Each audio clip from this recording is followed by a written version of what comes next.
Assalamualaikum warahmatullahi wabarakatuh.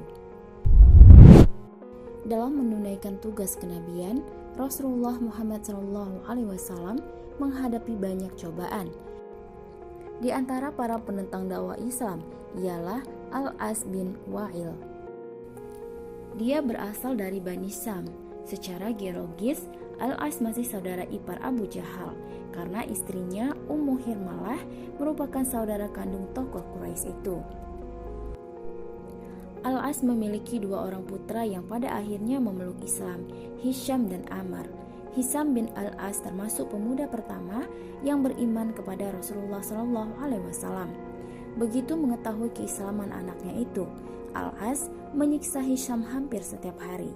Dia justru merasa bangga karena dipuji-puji para pemimpin Quraisy yang menilai Al-As lebih melindungi agama nenek moyang daripada nyawa anaknya sendiri. Saudara kandung Hisham yang lebih tua bernama Ammar bin Al-As. Sejarah mengenangnya sebagai sang pembebas Mesir. Ammar masuk Islam lebih belakangan daripada Hisham. Al-As terkenal sebagai sosok yang cerdas. Dia gemar mendebat Rasulullah SAW di depan khalayak umum. Namun tujuannya mempermalukan beliau sehingga orang-orang tidak mau mendengarkan dakwah Islam. Salah satu ajaran Islam yang paling ditentangnya ialah kepercayaan tentang akhirat. Al-As menganggap adanya kehidupan setelah kematian di dunia bertentangan dengan akal. Karena itu, dia mentertawakan keyakinan tentang hari kiamat. Dalam istilah kekinian, Al-As merupakan penganut materialisme. Suatu ketika, Al-As menyinggung perasaan Nabi SAW. Saat itu, Rasulullah SAW dan kaum muslimin sedang berduka, sebab putra beliau Ibrahim belum lama meninggal dunia. Ketika Rasulullah SAW sedang lewat, Al-As berkata dengan intonasi suara yang sengaja dikeraskan, "Lihat, itu Muhammad, orang yang pupus keturunannya. Kalian tenang saja, tidak lama lagi dia akan mati juga." Mengenai kejadian ini, lalu turunlah surat Al-Kautsar ayat ketiga, yang artinya, sesungguhnya orang-orang yang membencimu Muhammad, dialah yang terputus dari rahmat Allah. Dengan ayat tersebut, Allah Subhanahu wa Ta'ala membantah Al-As sekaligus mengangkat moral Nabi SAW dan umat Islam pada umumnya. Mendengar kejadian tersebut, beberapa orang masuk menemui Khadijah yang sudah mendekati 60 tahun usia. Mereka memberitahukan apa yang disampaikan oleh Al-As kepada Rasulullah SAW. Mendengar kata-kata itu, air mata Khadijah menetes, teringat kala anak-anaknya, Qasim dan Abdullah yang sudah meninggal dunia, mengusap air matanya.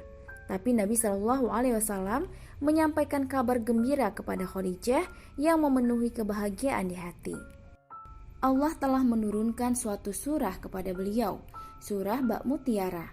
Sungguh, kami telah memberimu Muhammad nikmat yang banyak, maka laksanakanlah salat karena Tuhanmu, dan berkurbanlah sebagai ibadah dan mendekatkan diri kepada Allah. Sungguh, orang-orang yang membencimu, dialah yang terputus dari rahmat Allah. Surat Al-Kautsar ayat 1-3.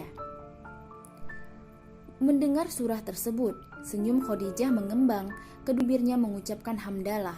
Al-Kautsar terbayang dalam angannya, nikmat yang banyak yang Allah luapkan kepada nabinya di dunia, dan sungai mengalir deras di surga yang merupakan keistimewaan Rasulullah SAW, di mana beliau memberi umat beliau minum dari sungai ini.